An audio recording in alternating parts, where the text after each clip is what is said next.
The sea is a vast expanse where tension and ambition collide, often without warning. Beneath its surface, in the dark depths of geopolitical struggle, powerful nations engage in silent battles. Some fought with guns, others with policies, and still others with the very vessels that carry the world's commerce. These vessels, carrying goods across the globe, represent more than just trade. They are the lifeblood of international relations, of power, and of influence.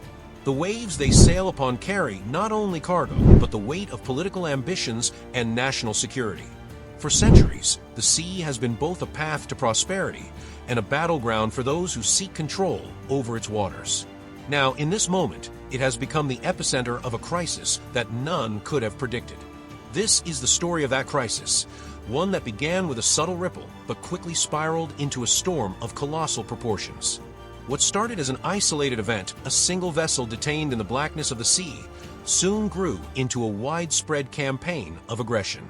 The Russian Federation, with its vast maritime forces watching from shadows, has seized 12 American vessels. This is not a show of military power alone, it is a message. The result? A $3 billion crisis, one that is now sending shockwaves through global trade, security, and international diplomacy, leaving the world questioning how far these tensions will go. It starts quietly enough, almost like any other night on the high seas. A cargo ship, a routine vessel on its journey, sets out from an Eastern European port, its destination the United States. The crew, perhaps unaware of the tensions simmering beneath the surface, carries out their duties as the vessel moves steadily forward. But then, without warning, something changes. The ship veers off course, its navigation systems suddenly overridden. Russian warships emerge from the shadows, their dark silhouettes cutting through the night like predators stalking their prey. Within moments, the cargo ship is surrounded, trapped, with no place to turn. Russian naval forces, quick and decisive, take control, and the vessel, along with its crew, is now in their hands. The once routine voyage has become a hostage situation, and the crew, bewildered and powerless, is caught in a silent standoff with no way of knowing what comes next. The official line from Russia is that this action is a security measure, a necessary precaution in an increasingly unstable region. But those who watch from afar know better. It is not simply about security. This is a statement, a response, a calculated assertion of power, a move that echoes Russia's growing frustration with the United States' influence in the region. This is no ordinary act of aggression. It is a warning, an opening salvo in a much larger geopolitical struggle. What began as a single act of defiance soon snowballs into something far more significant. The first ship is followed by another, and then another. 12 American vessels in total are seized, each one a symbol of the mounting tension between the two powers. The ships, their cargo holds filled with everything from food and medical supplies to military equipment destined for NATO member states, are vital not just to the United States, but to the entire international order. Their seizure in the Black Sea, a region already teeming with historic animosities, only escalates the stakes. Some vessels are intercepted near Crimea, the disputed peninsula annexed by Russia in 2014. That move, widely condemned by the global community, still lingers as a contentious issue. But this time, the nature of the crisis is different. These are not just ordinary merchant ships. These are vessels integral to the global economy and American strategic interests. The maritime arteries they navigate connect the United States to its allies and trade partners, and now that connection is severed. The world watches in shock, knowing that the implications of these actions stretch far beyond the surface of the sea. As the crisis deepens, the tension between Moscow and Washington begins to boil over, its simmering threat now manifesting into a dangerous and volatile conflict. In the hallowed halls of the White House, the condemnation is swift and sharp. The United States accuses the Russian Federation of committing an unlawful act of aggression, an unmistakable violation of international maritime law. The words are loaded with the weight of decades of international norms, the rules of the seas that have governed trade and diplomacy since the end of World War II. But the rhetoric of condemnation is only the beginning. Behind closed doors, in the chambers of the Pentagon, the conversation shifts to what comes next.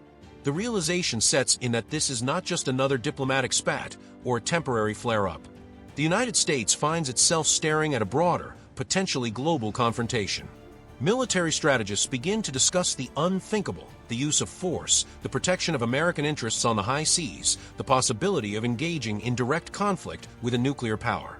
Tensions rise to the point where every military option seems fraught with danger, yet every diplomatic channel leads to more frustration. On the streets of Washington, diplomats, ever under pressure, race against time, scrambling to navigate the delicate channels of international diplomacy, attempting to bring their allies together while avoiding further escalation. Meanwhile, the European Union, a bloc that has long depended on Russian energy exports, finds itself caught between the proverbial rock and a hard place. Any action it takes, whether sanctions or military support for NATO allies, could provoke retaliation from Moscow. But inaction might embolden Russia, signaling a dangerous lack of resolve and emboldening further aggressive acts. The EU's dilemma is clear: how to balance the need for economic stability and energy security with the pressing need to stand against Russia's increasingly bold maritime aggression. The seizure of these 12 American vessels is more than just an isolated act. It marks a turning point, a fundamental shift in how nations now choose to fight their adversaries. Gone are the days when open warfare with tanks, bombs, and boots on the ground was the only means of conflict. Today, the world is witnessing the rise of a new kind of warfare, one that is as invisible as it is destructive. Maritime power, once a tool of protection and defense, has become a new weapon of hybrid warfare.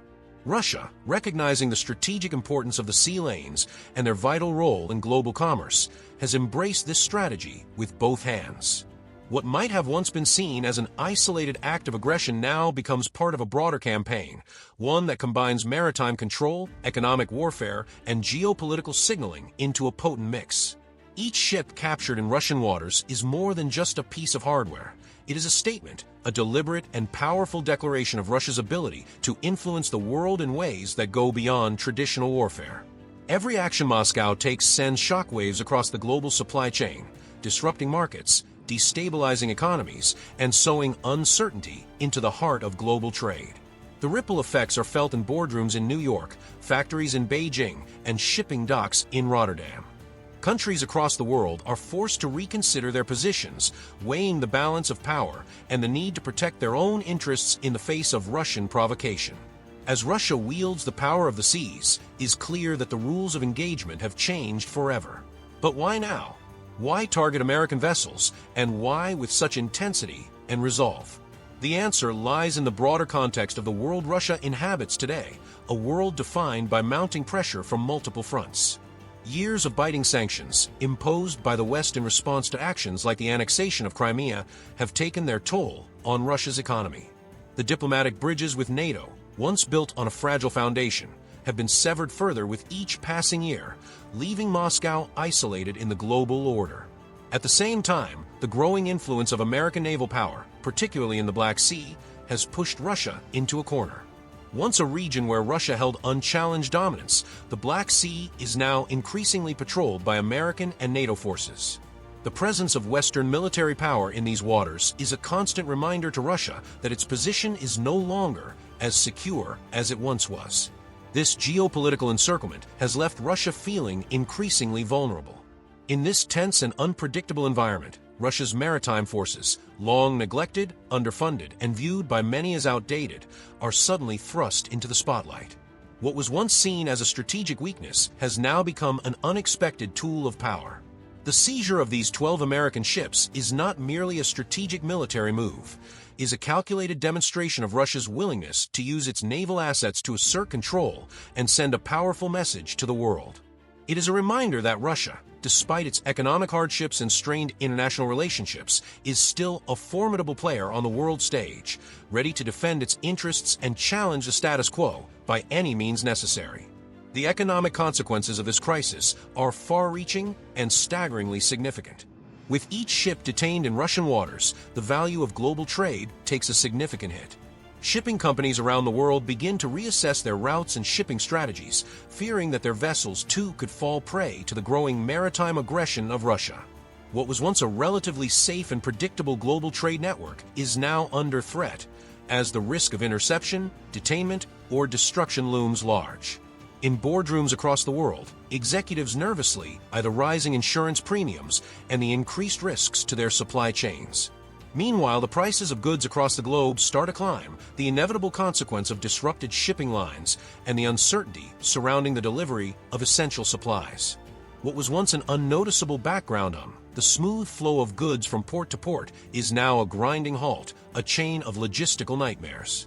Then there is the $3 billion crisis, a figure that encompasses not just the value of the cargo held hostage in Russian ports, but also the lost contracts, the ruined relationships, and the damage to the reputation of both American shipping companies and the United States itself. The financial blow is felt on Wall Street and in factories across the nation. For weeks, the detained ships sit idle in Russian ports, cargo holds filled with everything from industrial machinery to medicine, supplies that are essential to the functioning of markets, industries, and everyday life. As weeks pass, the cargo begins to spoil, further compounding the losses. The crews aboard these ships, once a simple part of the global trade ecosystem, now find themselves trapped in limbo. They wait for answers, uncertain of their fate, uncertain of when, or even if, they will return home. The world watches with bated breath as this titanic game of geopolitical chess unfolds on the waves of the high seas, each move potentially setting the stage for a far greater global confrontation.